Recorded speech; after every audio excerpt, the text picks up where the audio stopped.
l'année dernière, Apple Intelligence a été introduit.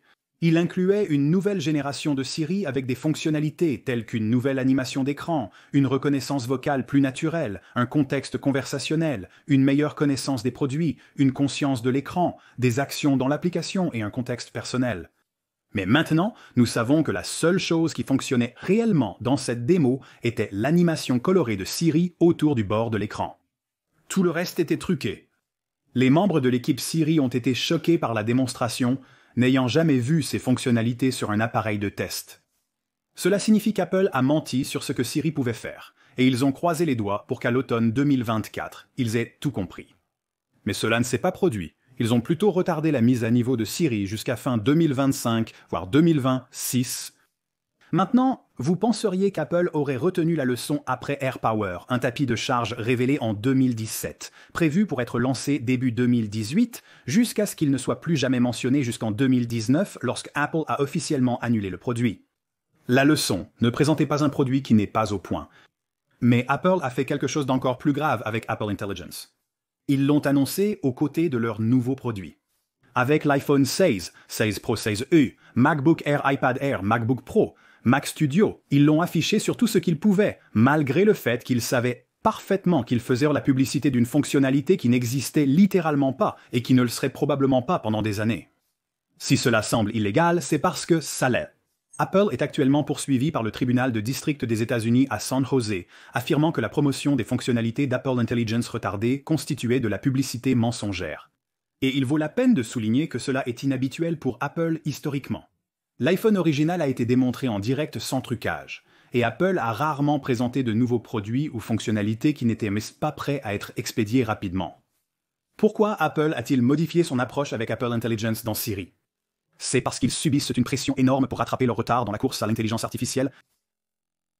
Ils ont donc fait une grande promesse qu'ils espéraient y pouvoir tenir, mais il s'avère que c'est plus difficile que prévu. En réalité, Apple n'était pas certain de la technologie nécessaire pour faire fonctionner Siri. Cela pourrait être parce qu'ils n'ont pas créé Siri eux-mêmes. Siri a commencé comme une application qu'Apple a acquise. Mais les créateurs de l'application ont dit qu'elle n'était pas vraiment conçue pour faire tout ce qu'Apple voulait. Siri n'était pas une véritable intelligence artificielle, mais plutôt une technologie de reconnaissance vocale.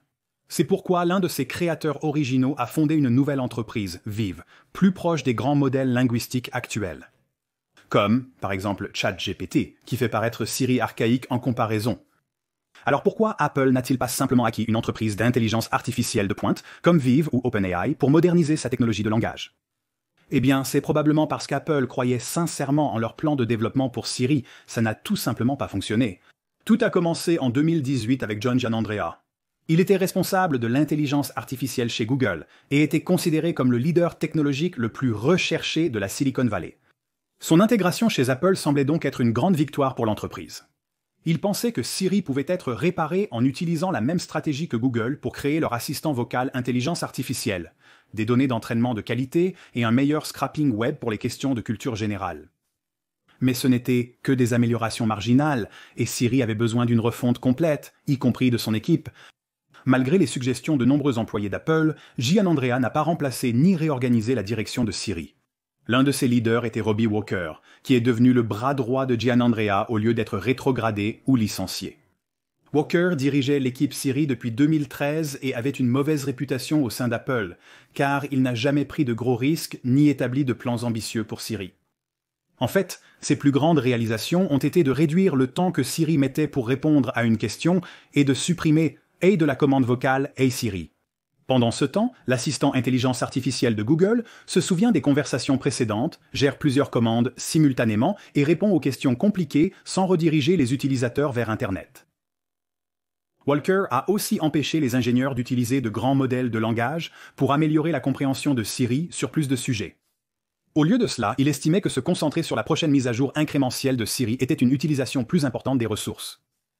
Le choix de Giannandrea de maintenir l'équipe de direction précédente de Siri reste inexpliqué, mais a conduit à une stagnation des performances médiocres du produit. Cela a contrarié d'autres dirigeants d'Apple qui étaient réellement bons dans leur travail, comme Craig Federighi et Mike Rockwell.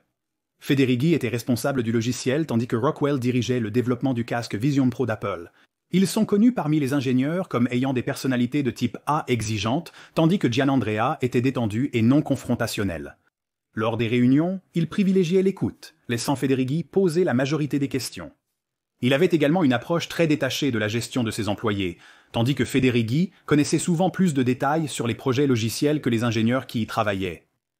Au fil du temps, des tensions sont apparues entre l'équipe logicielle de Federighi et l'équipe Siri de Gianandrea. Le conflit était dû au style de leadership opposé et au fait que les ingénieurs en intelligence artificielle recevaient des promotions plus rapides et un meilleur salaire que les ingénieurs logiciels, malgré une moindre productivité. En fait, Federighi était tellement frustré par la lente adoption de nouvelles fonctionnalités logicielles par l'équipe Siri qu'il a fini par créer sa propre équipe d'intelligence artificielle, appelée Intelligent Systems. Composée de centaines d'ingénieurs en apprentissage automatique, elle a développé des modèles linguistiques permettant le contrôle vocal des applications. La faible productivité de l'équipe Siri a frustré Federighi et Rockwell, qui souhaitaient que les utilisateurs de Vision Pro puissent naviguer sur le web et redimensionner les fenêtres vocalement.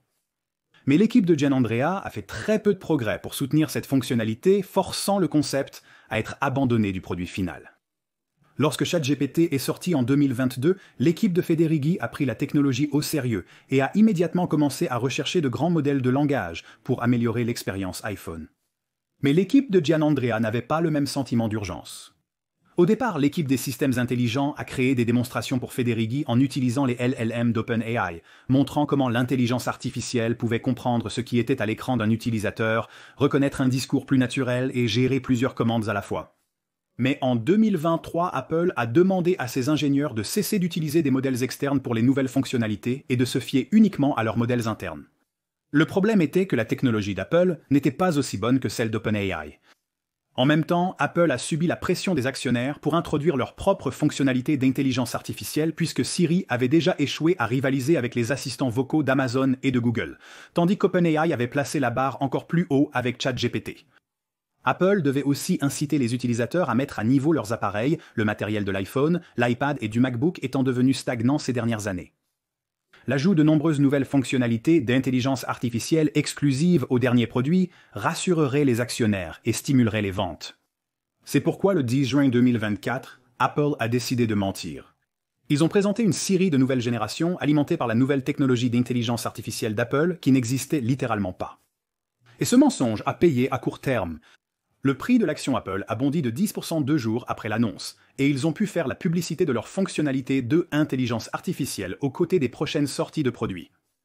Mais à long terme, la confiance des clients en Apple s'est érodée. Il y a eu de la confusion à l'automne 2024 lorsque l'animation de Siri a changé mais a fonctionné aussi mal qu'avant. Puis au printemps 2025, lorsque Apple avait initialement promis de livrer leurs fonctionnalités d'intelligence artificielle, mais ont été à nouveau retardées. Cette fois, la fenêtre de sortie est devenue encore plus vague, disant que le nouveau Siri arriverait, je cite, « dans l'année à venir », ce qui pourrait signifier demain ou mars 2026. Apple a pris des mesures pour introduire la fonctionnalité d'ici la fin de l'année, comme remplacer John Gianandrea par Mike Rockwell à la tête de l'équipe Siri, et Federighi a permis aux ingénieurs d'Apple d'utiliser des modèles de langage open source d'autres entreprises, signifiant qu'Apple est prêt à faire des compromis sur la confidentialité pour accélérer le développement de Siri. Mais peu importe quand la nouvelle série est sortie, elle ferait mieux de fonctionner exactement comme Apple l'a démontré. Sinon, ils risquent encore plus de dommages à leur réputation, tout en prenant encore plus de retard dans la course à l'intelligence artificielle. Greg d'Apple Explained, merci d'avoir regardé jusqu'au bout. À la prochaine vidéo!